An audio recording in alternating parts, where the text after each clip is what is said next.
Habari zenu wapendwa, karibuni katika chaneli yangu, na leo tutajifunza kupika mishikaki kwa nyama ya mbuzi. Ni rahisi sana kuandaa.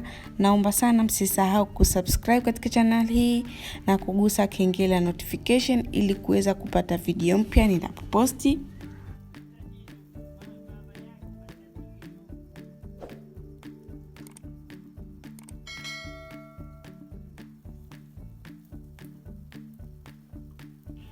Kwa kuanza, utaanza kwa kuweka nyama ya mbuzi ambayo imeshakatwa kabisa katika bakuli ambalo utachanganyia.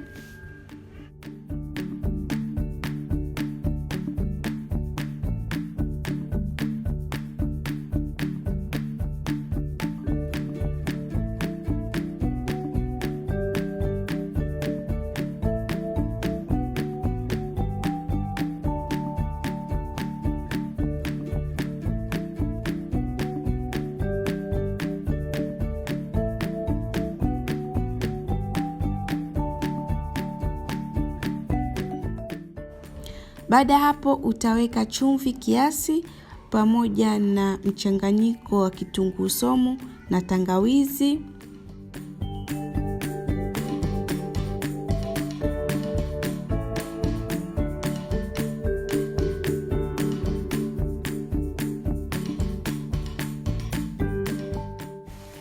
Baada hapo utaweka pilipili manga ya unga kijiko kimoja na curry powder kijiko kimoja. Curry powder ni mchanganyiko wa spice zote ambazo mara nyingi unatumia jikoni mara kwa mara. Curry powder utapata maduka ya Kariakoo ya Wapemba, na vile vile sio lazima kuweka katika mishikaki. Unaweza kutumia spice au viungo ambavyo unavyo tu nyumbani, unavyotumia mara kwa mara katika mapishi yako. Ila katika kitunguu saumu na tangawizi na chumvi, ni hivyo vitu ni vya lazima, pamoja na mafuta.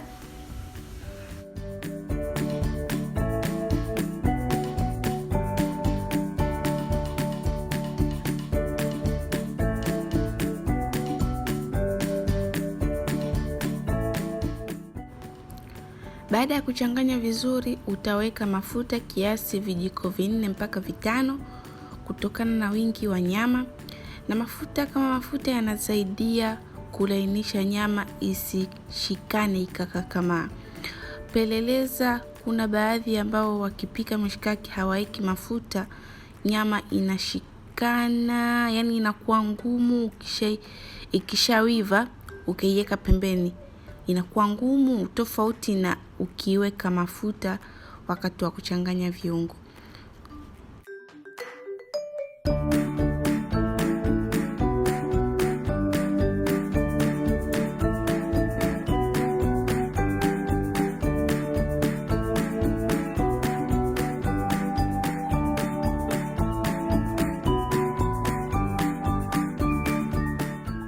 Baada ya hapo utachukua vijiti vyako na kuchomeka mishikaki yako. Una muda bado, huna haraka nayo, unaweza kuiacha ikaendelea kushikana, viungo vikanyong'onyea katika nyama yako.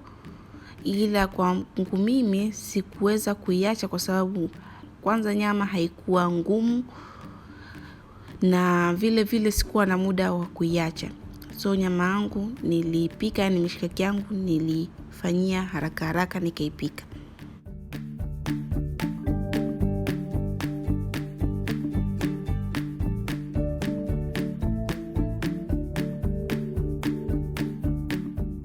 Wakati tukiendelea kuchomeka mishikaki yetu katika vijiti, leo nitapenda kuzungumzia zile faida au siri ambazo mnapata katika video zangu. So nitapendelea kuzungumzia neno kujifunza. Kujifunza ni ile hali ya kubadilika kimwenendo au tabia kutokana na uzoefu. Na nimependa kuzungumzia neno hili kwa sababu ya asilimia watu wengi hatupendi kujifunza. Kwa kuona tunajua sana au tunajua vizuri zaidi ya mtu mwingine, au kwa kuona kile kitu hakina faida kwa wakati huu, na huenda ukajifunza kwa kitu ambacho kwa wakati ule una shida nacho unaweza kujifunza. Lakini ubaya unakuja kuwa kama upendelee kujifunza, unakuwa ni upolevo ile ile kila siku. Kama unajua kupika mchuzi wa maji au rosti ya kawaida, utakuwa upo katika rosti ya kawaida kila siku.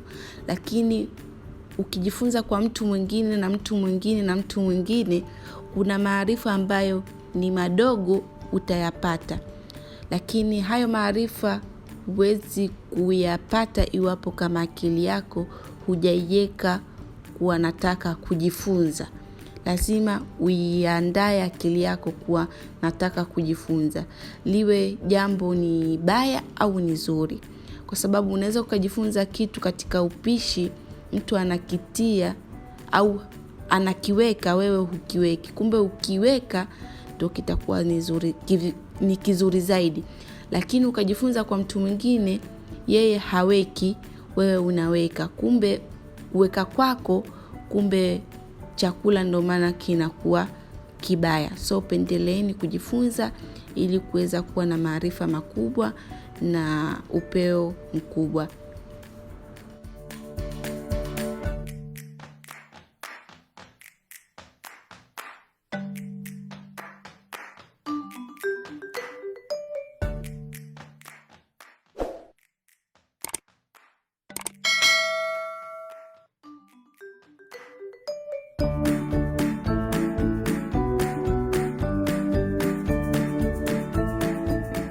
Kumaliza kuchomeka mishikaki yetu, tunaichoma kama mnavyoiona.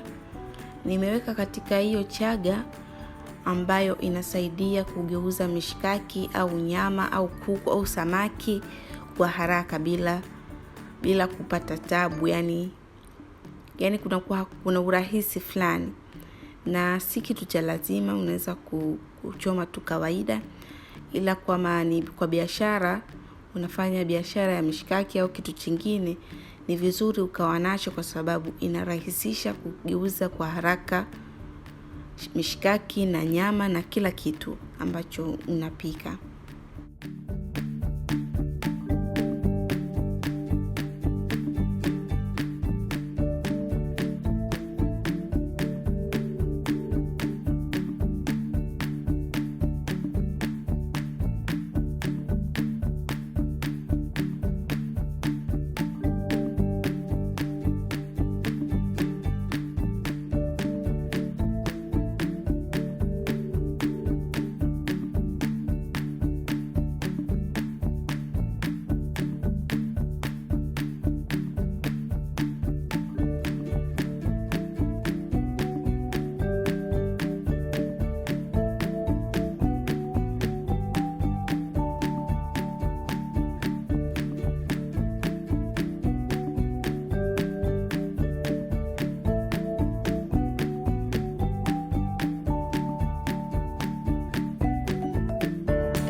Kama mnavyoona mishikaki yetu inaendelea vizuri, imeshaanza kuiva, imebakia tu kukauka. Na sipendi mishikaki ambayo ina maji, inanyekenya maji. Napenda ikauke kidogo. Na ndo kama mnavyoona, na nyama yangu ilikuwa ni laini. Kama nilivyowaambia mwanzo, ni nyama ya mbuzi, haikuwa ngumu. Na recipe hii ya upishi wa mishikaki watu waliniomba sana muda mrefu. Na kutokana na video yangu niliyoposti ya kuhusu upishi wa urojo wa Zanzibar, unahitajika mishikaki, na sikuwa nimeposti kipindi hicho, na ndio nimeposti mara hii. Na shukuru mmenivumilia mpaka nimewafanyia video. Na asanteni sana kwa kuangalia video hii. Naomba sana msisahau kusubscribe na kushare video hii pamoja na kulike na kucomment chini kuweza kutoa maoni yako jinsi unavyoona na unavyofikiria. Nasikiliza sana maoni yenu. Asanteni.